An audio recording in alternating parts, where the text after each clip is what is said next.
Hey girls, just want to do a quick recap on some of the business leading up to 1917 and the fall of the Tsar and the first revolution. Not the revolution that brought communism to Russia, but the revolution that took away the autocratic Tsar, Nicholas, and remember he was married to Alexandra. So there's a couple of things, and I want this to be, I guess, our base for your knowledge for this week, ahead of us going back to school, thank goodness, in what looks like week 4.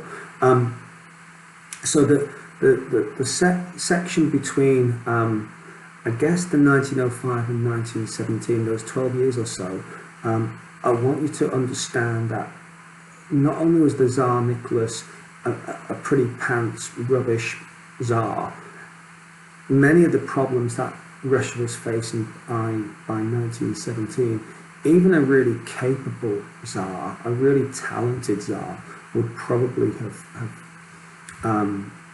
fallen victim to a revolution, because Russia was such a basket case by 1917. It was destined to crash. So the book that I'm going to be giving you next week for you to be digging out some of your resources is this, Russia under Tsarism and Communism between 1888 and 1953, and we'll be using it quite a bit because it's got some excellent sources. And remember, that's something that you've got to be putting together for this mini source appraisal of the revolution in Russia. So by the time of 1914, many of those reforms which the Tsar had brought in as a part of the October Manifesto are kind of falling to pieces. Remember, he brought in a parliament, a Duma, it was called D-U-M-A, and it was a quick fix solution to put himself back in pole position. It wasn't really about giving the people more power. It wasn't really about devolved leadership and responsibility and shared governance. It was just to get the people off his back after the October Revolution, and I don't think any of his ministers had real faith in the changes that he was, pretending to put into place. So by 1914, when Russia has undergone a bit of a rapid industrialization ahead of World War I, so it's got its factories built, or a number of factories built, to concentrate on supplying the military, the army, with the machinery and equipment that it needed if it was going to wage a world war. And of course, Russia entered the war on the side of France and Britain against the Germans and the Austrians and the Turks. And Russia came massively unstuck. Remember, we said about the war versus Japan back in 1917, now 1905, that went really badly, and the revolution made the Tsar bring in these reforms, this October Manifesto we talked about, with limited effectiveness. The World War was much more severe, much worse, much more impactful for Russia, and exposed the Russian frailties way more than the Japanese war ever was going to. So it kind of caught the Tsar with his pants down in many respects, that the Tsar was not able to lead an army effectively, and in fact he led an army ineffectively. And any leadership which is, I guess, ineffective flags up his own personal weaknesses, and he couldn't point the finger of blame at his generals. He couldn't point the finger of blame at other people. It was basically him which was the problem. He could not lead an army that was badly equipped. Remember, I said factories were set up, but there was still not enough guns, there were not enough bullets, there were not enough pairs of boots, there were not enough winter coats, that the army, in terms of its logistics and its supplies, it wasn't fit for purpose. So the army was losing the wars, the battles in the war that it was fighting, primarily against the Austrians in Eastern Europe. It doesn't really matter about where or the circumstances, but all you need to know, the Tsar brought about failures. Back in Russia, and we didn't touch on this previously, but the Tsar's wife Alexandra, remember, she was good friends with Rasputin, and he was able to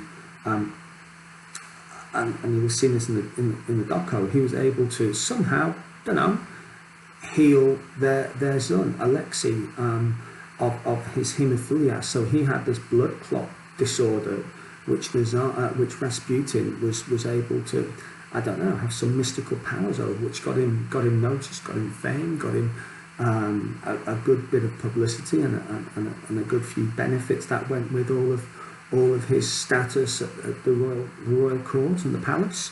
And Rasputin was certainly favoured by the Tsarina Alexandra because of his success with the little kid.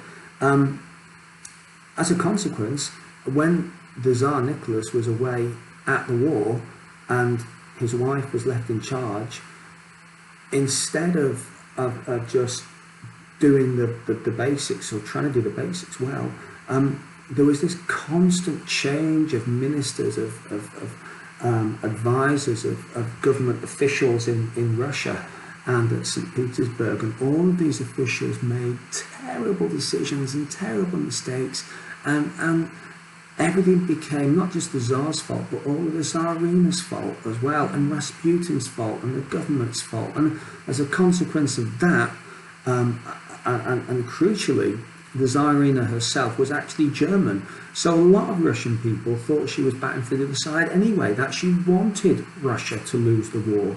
She didn't. She was just as hopeless as her husband. And that was the sort of the bottom line of it. So what you end up with in the war in Russia is a domestic government which can't cope. The effect of Rasputin has split the upper class society in St. Petersburg. The Tsar failing in almost everything he does at the war itself. The Russian army failing in everything it does himself. The people back home hungry. The people back home cold. All of those things which contributed in 1905 to a problem came back again, except much, much worse, because, like I said before, World War I was way, way worse than a war that just involved Russia and Japan. So the impact of the war had just galvanized these opposition groups within Russia. So groups like the Bolsheviks and the Communists and the Mensheviks, people who wanted something else. Now, they didn't all agree on what they wanted, but they wanted something that was different from the Tsar.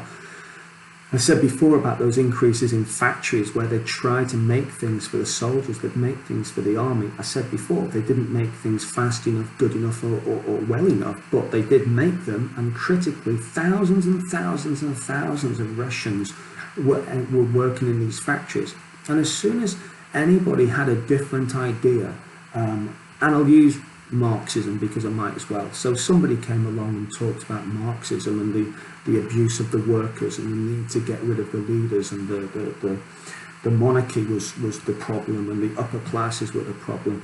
You had a whole bunch of workers in that factory who listened, and who at the end of it, at the morning tea break or the smoko, they would have gone out and said, you know what, I get this Marxism thing, that we are the victims of all of this. The Tsar's not the solution. He doesn't care for us. So all those centuries of cultivating the idea of the Tsar as Papa, the Tsar as caring for the Russian people, all of that was just flushed away in the space of a couple of years, when the cold and the hunger and the poverty and the war misery got to more and more and more Russians who simply go, do you know what, we've had enough. So by February, March, they've got a dodgy calendar when Russia didn't work properly. February, March of 1917, the desire to basically stay with a system that is failing to run the country,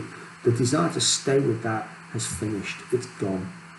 So the revolution of 1917, the Tsar abdicates his power, hands over his powers to a provisional government, and the provisional government, in theory, is going to try to steer Russia towards some kind of new, likely democratic system. And at this point, it's a race against time for Lenin and the Bolsheviks. Lenin is about to return to Russia, and he knows that if Russia becomes democratic, the chances of Russia having a communist revolution, putting Marxism into place, the chances of that happening greatly reduced, because nobody votes for communism, or very few people vote for communism. People vote for their own authority, for their democracy. So the first revolution gets rid of the Tsar, the king, and instead in comes a provisional government. And between March and sort of October, about 6 months of 1917, for 6 months, you have this kind of tug of war between a group that are trying to get democracy and a group, the communists, who are trying to basically knock democracy on the head and get a communist dictatorship revolution over the line. And that's what Lenin emerges to lead by the time of the later part of 1917. I've gone on 11 minutes, it's a long one, I'm sorry. Watch it again, watch it repeatedly, because I've covered a lot of ground in this, and in the course of the next week I'll give you the sources onto which you will be putting your investigation about an aspect of the causes of the Russian Revolution. So think of the 1905 business, think of the long-term stuff from the 19th century and the Serbs, think of the arrival of the theory of communism, of Marxism, and now think of that trigger of World War I and the likely causes and problems which emanate from the predicament and the dodgy situation that Russia finds itself in during the World War I. Okay, 12 minutes, sorry, been way too long. Any questions, just fire back at me in the comments section or see me in class. Alright, thanks girls.